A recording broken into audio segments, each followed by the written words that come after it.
Welcome to the Patriotic Pulpit. We have two basic topics on the table today that we want to talk about. Number one is education, and we're going to take a look at an announcement that the TEA made regarding the Houston Public Schools, the Houston ISD. And then number two, we're going to talk about ESG, that is environmental, social, and governmental standards that are being pressed upon companies by the Securities and Exchange Commission. What this means, what it portends, and what is involved in it. So let's get started regarding education. You know, we've talked about educational woes before. As a matter of fact, we've talked about educational woes in the last several programs. I want to continue in the same vein of thought. There's so much to be said on this particular topic. But this week, this last Wednesday, it was announced by TEA, Texas Education Association, or agency rather, that it will take over for the Houston Public Schools, the Houston ISD. So let's get into it for just a moment. They plan to install state-appointed managers in place of the Houston Independent School District's elected school board. The education commissioner is named Mike Morath. He assured the Houston public media that this decision does not reflect, now note this, does not reflect on the hardworking teachers and staff of Houston ISD. Hinting that more money is needed, Morath noted that there are many students in Houston that are truly flourishing, but there are also a large number of students in Houston who have not been given the supports necessary to succeed. Not given the supports necessary. That sounds like they need more money. That's interesting. We'll come back to that in just a little bit. Morath also described the Houston ISD superintendent, Millard Hussell, as a student-focused man of integrity, but that he will be replaced.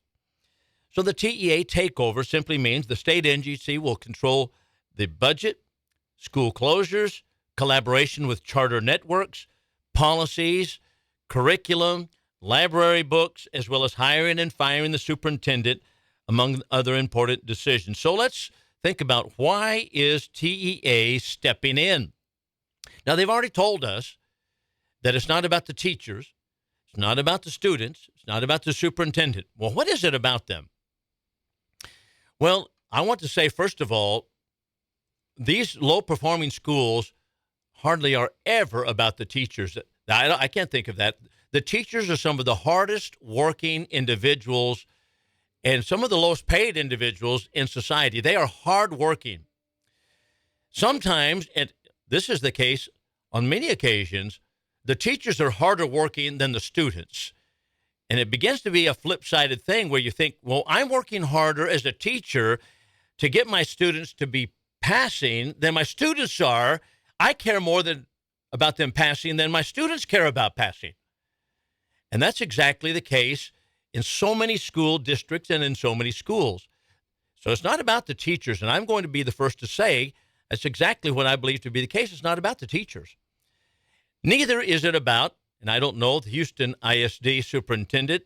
I don't know him, Millard Hussell, but apparently he's a great superintendent, man of integrity. It's not about him either. They also tell us it's not about the students. The students have been given the supports they need. They say, well, they might need some more support, but they say the teachers and the students are hardworking. So there are many students that are flourishing, but the truth of the matter is that there are many students that are not flourishing, and we need to take a look at it for just a few moments. Why is TEA taking over control? The takeover, according to the article, is primarily due to years of low standardized test scores and postgraduate performance at, for example, Wheatley High School, one of the district's 280 campuses in 2019. Although there are some schools in the Houston district that are high-performing, schools like Wheatley and Kashmir struggle year after year after year. State Assistant Solicitor General Kyle Heifel told Texas Supreme Court justices last October, he said, if you're a student at one of the low-performing schools, it doesn't help you to know that elsewhere in the district there's a school that's doing great. And the commissioner believes that every student should have access to a quality education. Now, right here, I'm going to take some issue with him. That implies that students are not being given a quality education. But we are already told, and I believe it, that the teachers are hardworking. I've seen these kind of things through public schools continually in my adult life. The teachers are hardworking, some of the hardest working people, as I've noted. It's not about that they don't have quality teachers and quality education in that respect. Not only so, but low-performing schools. And, for example, Wheatley High School in Houston is one of those low-performing schools, low standardized test scores. They have the highest, or some of the highest percentages of special education students. I think the figures are something like 20% of the students at Wheatley High School are special education. Now, what does that mean? That means they're a Title I school. That means they receive much more money than many other schools receive. That's the same thing, whether it be in Wichita Falls, the same thing in wherever you are in Dallas, Fort Worth, El Paso, whether it be in Houston, Austin, whether in Fort Worth. It doesn't matter where you are. The schools that are low performing and the schools that have high number of special education students, they receive much more money than schools that are high performing. We're pouring more money into that. So it's not about more money. Incidentally, we mentioned on the program last week, just to reiterate, in Washington, D.C., for example, the schools received more money per student than any district in the entire country of the United States. Washington, D.C. schools received more money per student than any district, and yet they have some of the lowest scores. Chicago, same thing. They receive a lot of money, but they have, as we noted last week, no students meeting the bar of the standardized tests at high school level. None. Zero. Math and science absolutely failing. What is going on? What is the problem here? Well, the Wheatley High School has this breakdown in demographics.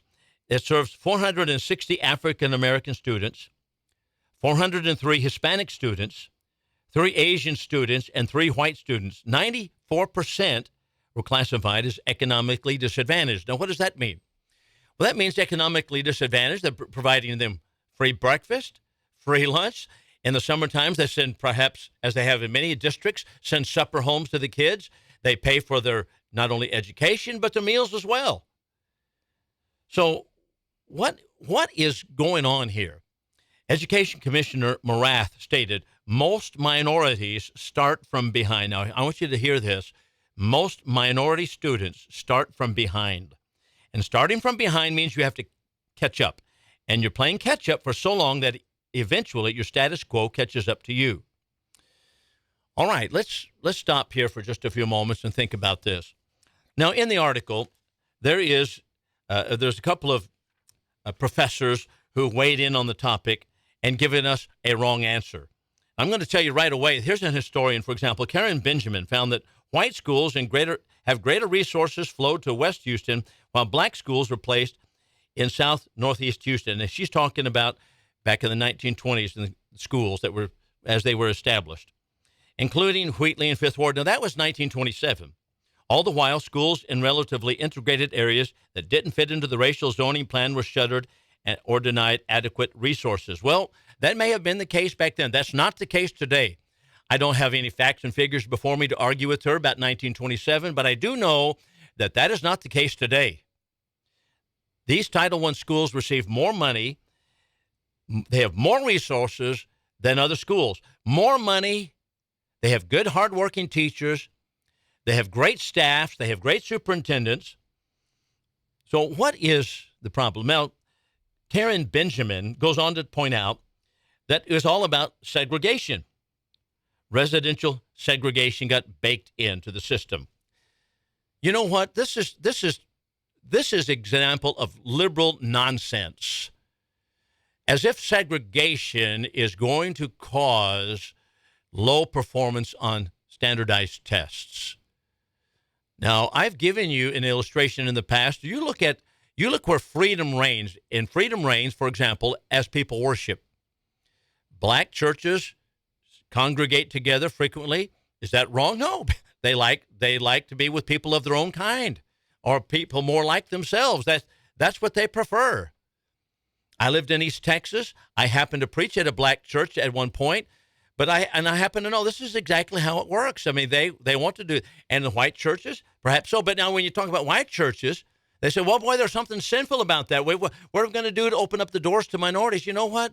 The doors are always open. And I've never seen a church that the doors are not open to every person who wants to come in. Now you say, well, I know some people are prejudiced here. You know what? There may be a case, an isolated case like that here and there, but by and large, people congregate where they want to congregate. And so it's not about, well, the schools are segregated. So what is the answer? The answer, according to Karen Benjamin, also is that they need more money. Well, more money is not the answer. How do we know it's not the answer? Well, the schools that are getting more money, they're still low performing. Some of the best schools in the entire country don't receive as much money as, for example, in Washington, D.C. So what is happening here? The answer is, number one, the minority populations do not have the same value system in the families as majority population, and that's just the matter-of-fact statement. They don't have the value system. That is, they don't have the same values.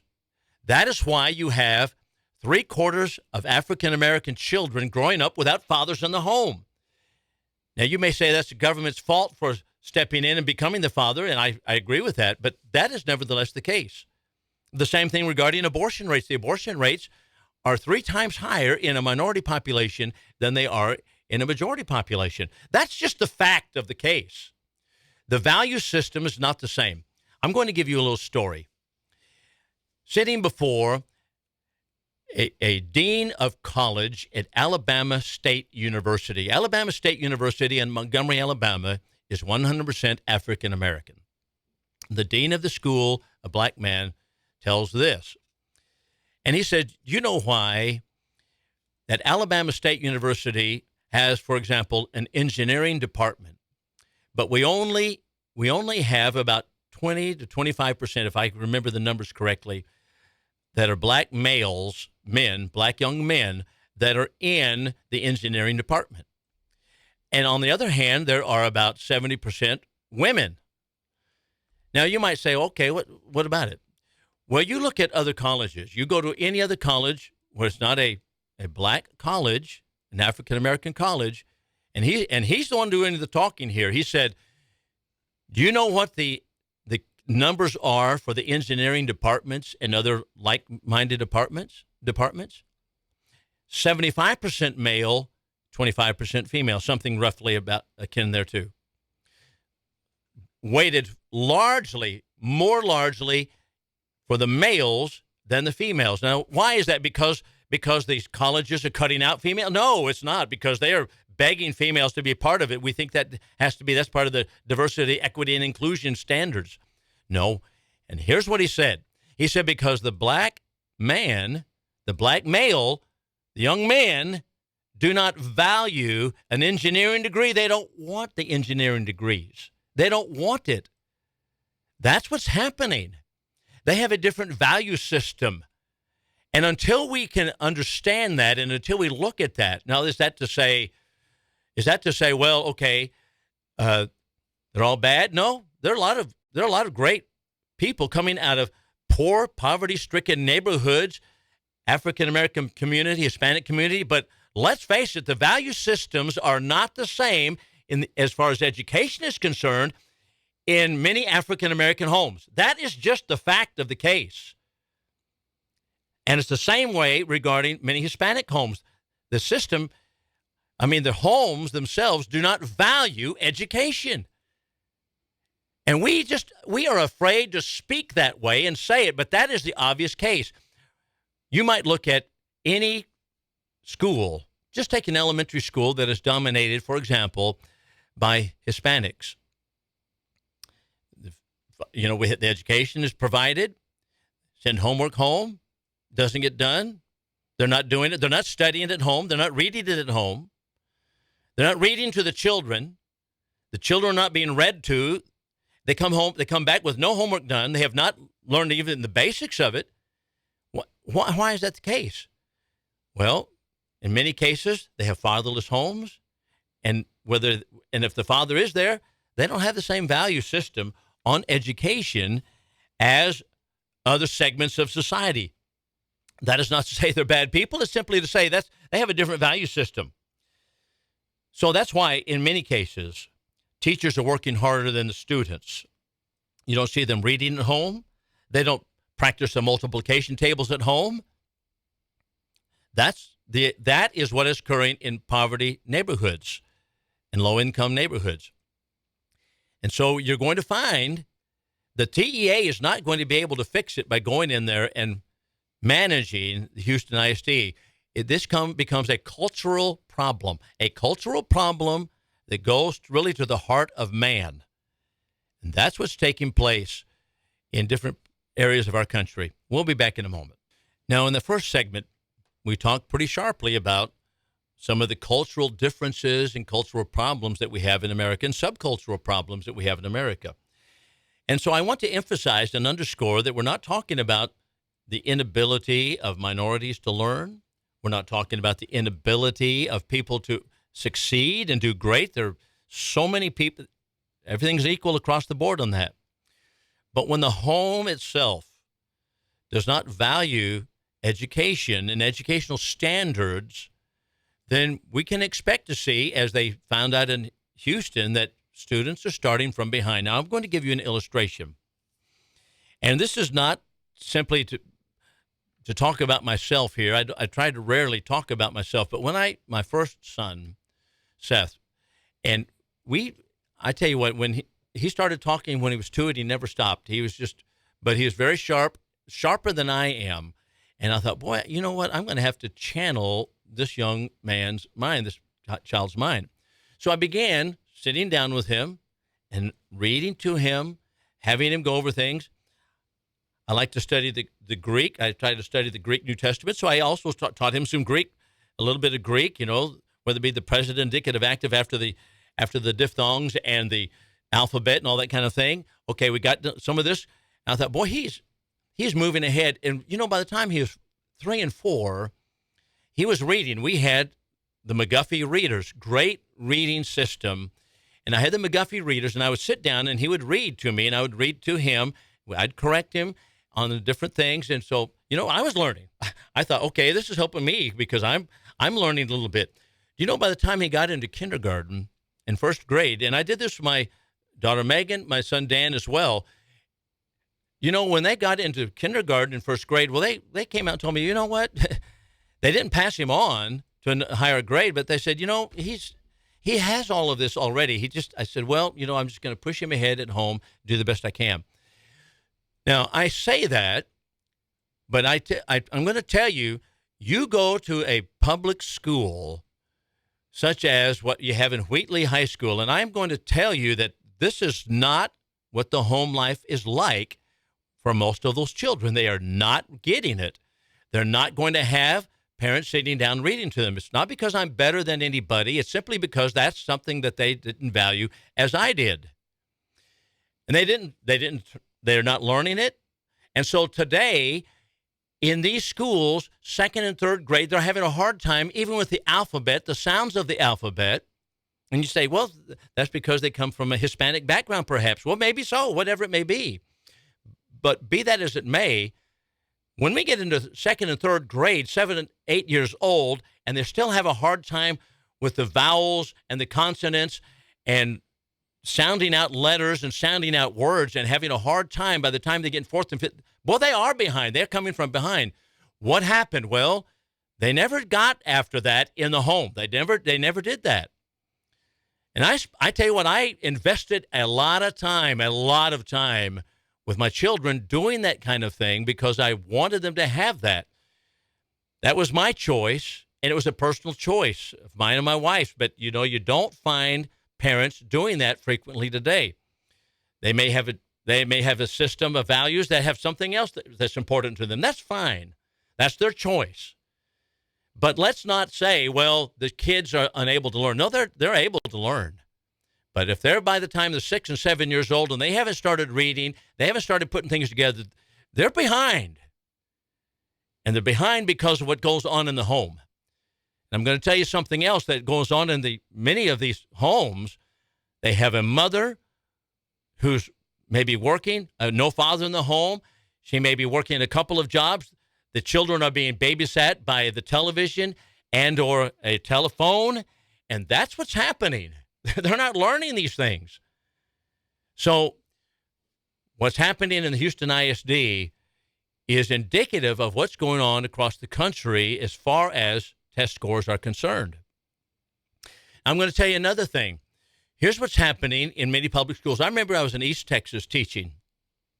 And my first year teaching, and I was taking a daily grade, and the daily grades at the grading period came up, and about 25 to 30% of my students were failing. They had a 60-something point average. Anything below 70 was failing, so they'd be ranging from anywhere from the 20s all the way up to the 60s. And the administration said, no, you can't do that. You have to have no more than 10% failing. Well, what does that mean? Well, that means you've got to go change your grades. I said, well, they're not performing. They come in here, they don't care. They don't have attention spans long enough to sit and listen to a lesson, as some of them do. I may have been a boring teacher. I don't know, but they don't have the attention span. They didn't want to. They come in, they fool around. Doesn't matter. You've got to have so many passings. So what do teachers do? Well, you're going to pass them on. They may be scoring in the 50s, and I felt like Mr. Potter in It's a Wonderful Life, he passes and he doesn't pass, and she passes and she doesn't pass. And, that's what you do. And that's what has to be done. Now, that's reality. And that's what's going on in all of our public system. Now, I ask you, is that merit-based? No, it is not. No, it's not. We are fostering not meritocracy. We are fostering, basically, it's educational socialism, and that's what's happening. So thinking about education and some of these things. Now, I have a lot more to say about education. We need to move on I want to talk about ESG on this program. Before I do that, I want you to go to Patriotic Pulpit. You'll find it on Amazon Music app on your phone. You can also find it on other apps as well, Spotify. And you can go there and listen to the program. The program is going to be put up every week. It's put up, and you may go there and find the show. You may read articles that are right on these topics and many more, and that you can find those on the News Talk 1290 website, newstalk1290.com website, and articles dealing with these topics, many others, and the staff here at News Talk 1290 write a lot of great articles about local news and things, and I tend to focus upon more what's happening in the country as a whole or the state as a whole. But those are my articles. Now, I do have a website, American Liberty with Bill Lockwood, and you can go there and you can donate if you wish to do so. There's the donate button there. So that's how you get in touch with my material. But one more, and that is the Iowa Park COC. That stands for Church of Christ. Iowa Park, all one word, iowaparkcoc.org. And you can find articles, sermons that are preached, and you can find it across the board, everything that I say. And you may go there and critique it if you wish. So that's how you find my material. So we'll be back in just a moment. I promised I would talk about ESG. This is from the Reuters News Service, and it tells us last March, the U.S. Securities and Exchange Commission, the SEC, unveiled plans to enhance and standardize climate-related disclosures for investors as part of a growing awareness of the importance of environmental, social, and governance, that's the ESG issues, among public companies. Continuing, the new disclosure rules would require listed companies to not only disclose risks that are reasonably likely to have a material impact on the business, results of operations, or financial condition, but also to disclose information about its direct greenhouse gas emissions and indirect emissions from purchased electricity or other forms of energy, as well as certain types of GHG, that would be greenhouse gas emissions from upstream and downstream activities in its value chain. The news agency also noted, however, that given the Supreme Court's decision in June, and that was West Virginia versus EPA, that limited the federal regulation of power plant emissions, the timeline for final rules have been pushed back. That's pretty important to note. The Supreme Court says, no, the federal government can't take over all of these things, and we're going to limit the federal power of regulation.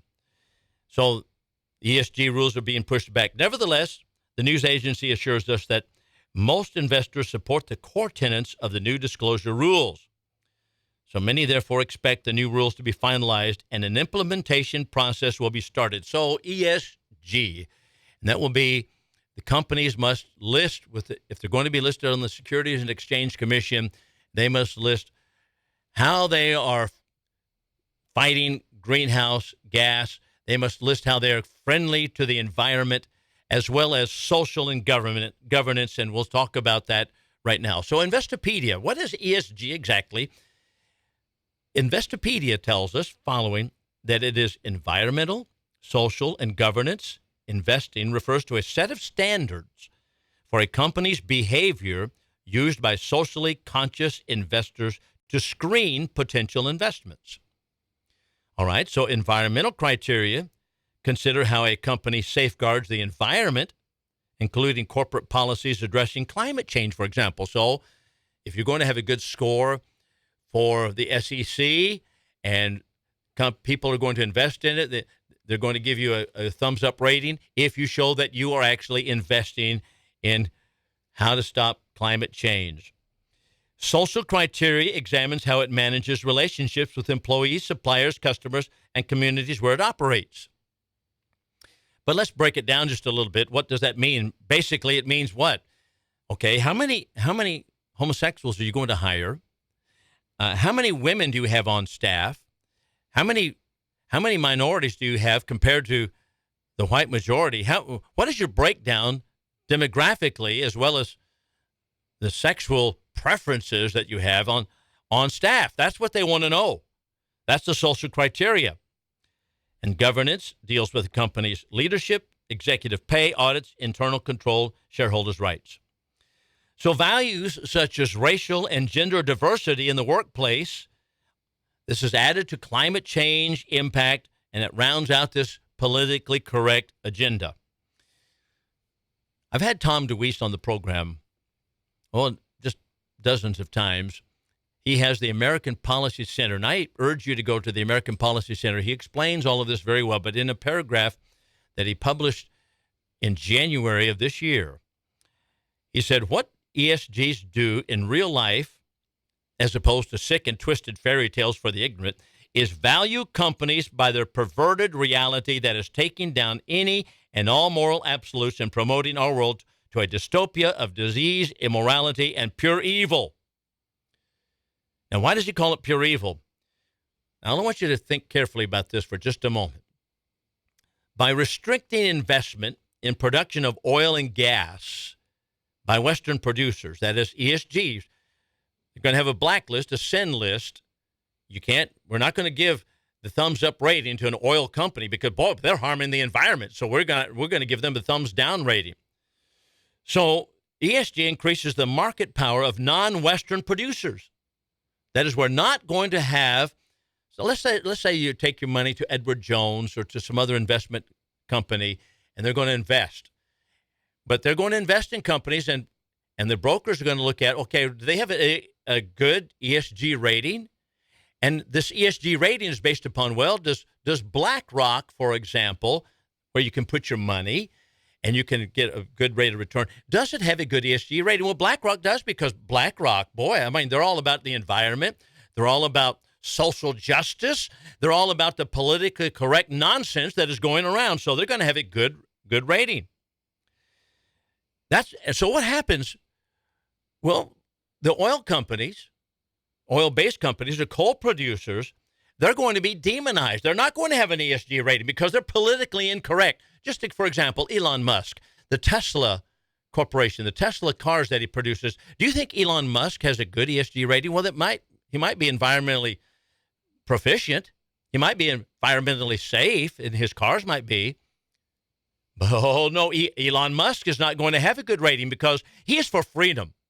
He has tweaked the noses of the liberals by opening up Twitter and showing that Twitter has absolutely crushed conservative talk on their platform. And he is a black mark by his name. He's not going to have an ESG rating, and that's exactly what's happened. They're not going to give him one. So they don't want they don't want you to go to a company that's an investment company and put your money into a Tesla at all. Because after all, Elon Musk he's not about greenhouse gas emissions. He's not about wind energy and about getting us off of these different things. And he's about conservatism and freedom. So, no, he's going to have a bad rating. So that's what's happened. So ESG increases the market power, therefore, of non-Western producers. You remember, for example, Joe Biden telling the young girl, I guarantee you that we're going to get off of an oil-based economy and coal-based. We're going to erase it all. There's zero emissions. That's what it's all about. All right. Are we going to be able to function without gasoline, without oil-based products, without petroleum-based products? No, we're not going to. So what have we just done? We have just empowered non-Western producers.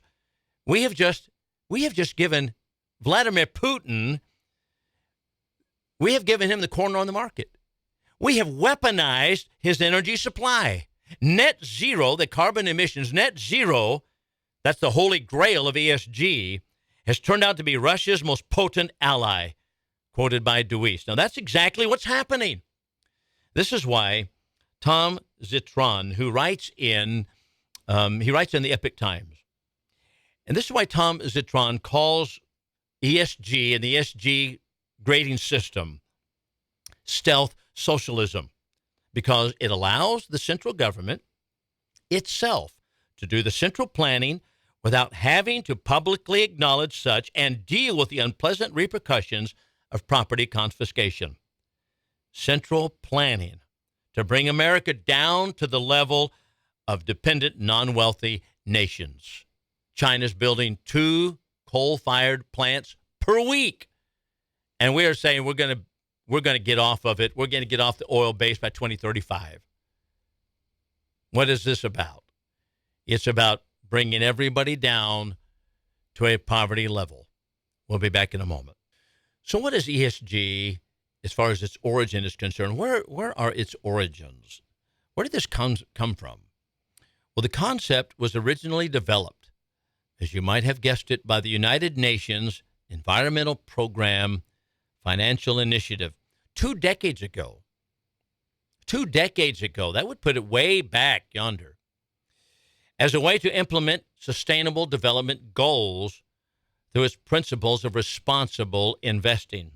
In other words, the United Nations, via ESG, tells you what is moral and what is immoral. You know, this is, to me, alarming. We're going to cast out biblical ethics. Incidentally, the biblical ethic includes that God made the earth and everything in it for man to manage. That's Genesis chapter 1. And to oversee. Genesis 1:30 and 31. But we're casting out any kind of ethic, what is right and wrong, and freedom, casting all of that away with ESG. And instead, we're defining, or the United Nations is defining what is moral and what is not moral. And what is immoral is carbon-based emissions. That's immoral. And that's why the Democrats and many Republicans as well, they sound like preachers, just like I am. They sound like a preacher on the subject. They get on and thump the pulpit all the time about it. That's what's happening here. You know, it's John Kerry. What a traitor this man is. He calls, and he's one of those self-anointed individuals. He's a self-anointed socialist elitist. And he helps run things like the United Nations. He calls the select group of human beings, that's what he called them. the select group of human beings. We've got to decide for you how you will invest your money and your future. How do you like that? We, direct quote, we select group of human beings will decide how you can control the future or how you control your money, how you spend your money. We select group of human beings. I tell you what, you talk about arrogance. Arrogance gone to seed. These guys, they're running the world. They think they're going to run everybody, and they're going to run us into the ground. Now, to get the idea, consider what is called sin stocks. I like this. Vivek Ramaswamy. I tell you what, by the way, he's running for president. Let me stop here. He's running for president. I like the man. He's great. He's an entrepreneur. He's a freedom lover. If you want to support someone, he's a good man to support. Vivek Ramaswamy. You can read about him. He's got a couple books published. One of them I read last fall. It was called Woke Inc. Woke Inc. And it is absolutely great. So he tells us, okay, here's the idea. There are some stocks that are called sin stocks. These would be stocks that ESG investors would practice to avoid, such as businesses and industries that are considered unethical, immoral, unsavory. Historically, sin stocks used to be alcohol, gambling, tobacco. Now, of course, it's going to be weapons, oil-based, carbon-based, or if you're just a conservative like Elon Musk, he's the head of a sin stock. So sin stocks today are defined by government force. I want you to think communism and socialism here. Includes any investment in any oil or coal production. Gun manufacturers, sin stock.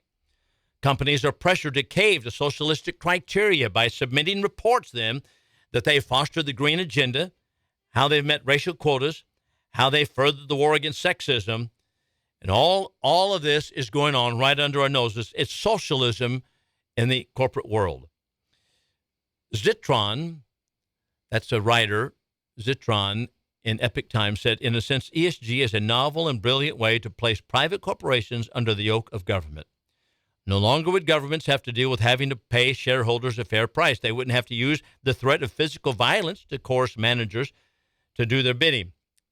The supporters of ESG merely had to bully companies to adopting policies that destroyed shareholder value by psychologically manipulating employees, shareholders, and the public into believing that these activities were virtuous.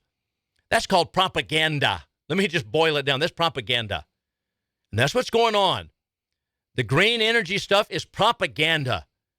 It is absolutely unscientific. And I am happy to sit here and talk with anybody about it, that this is something that is not science.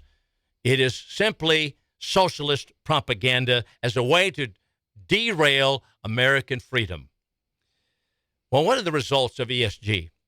Vivek Ramaswamy states ESG investing is not pointless to the socialist in charge like John Kerry. He said it's just that by design, it's supposed to be relatively less profitable. You're not going to make as much money. You're going to be poorer. But we feel good about it because we promote the new earth ethic, and that replaces biblical ethics. To be specific, BlackRock's ESG screened S&P 500 lost 22.2% of its value. The S&P 500 Energy Sector Index rose 54%. You see, all of this is linked. BlackRock loses that kind of money, but that's what's going to happen.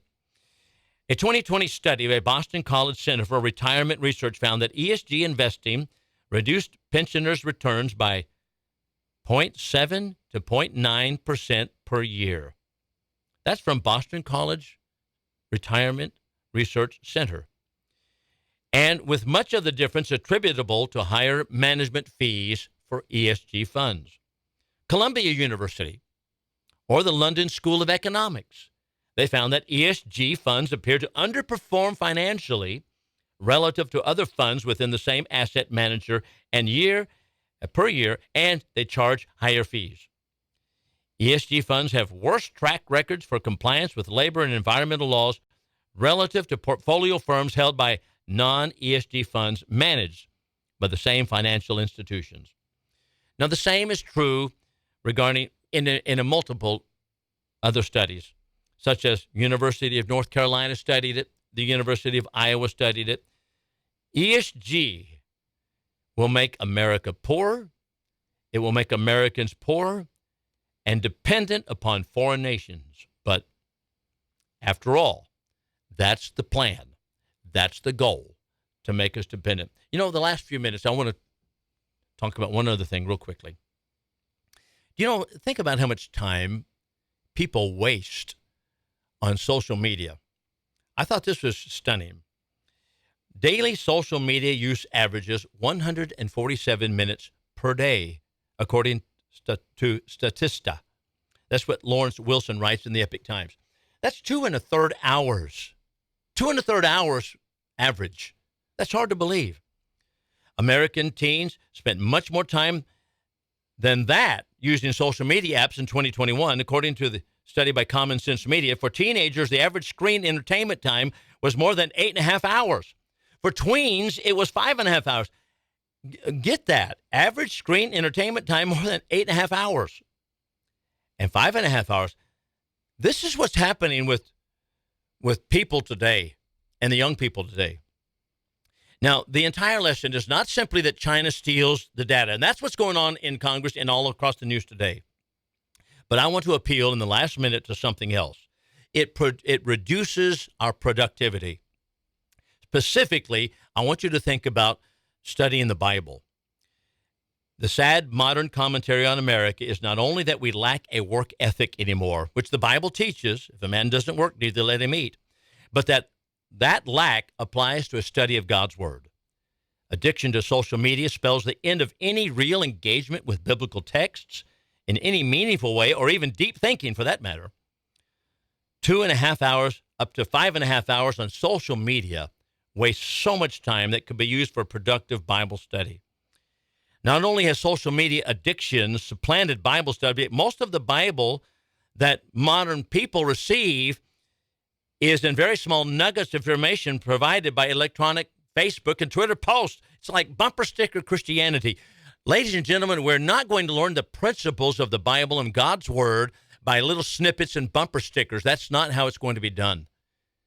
And we're robbing ourselves of any ability to deep think, as well as sit and listen to anybody talk about biblical principles or even political principles for more than 10 minutes, and then our attention's off somewhere else. And if you don't think this is addiction, you go to a public school and you confiscate the phones, and you'll find out real quick that they are absolutely going to go crazy. The students themselves, I'm telling you, the students themselves try to hide the phones when they go into juvenile detention.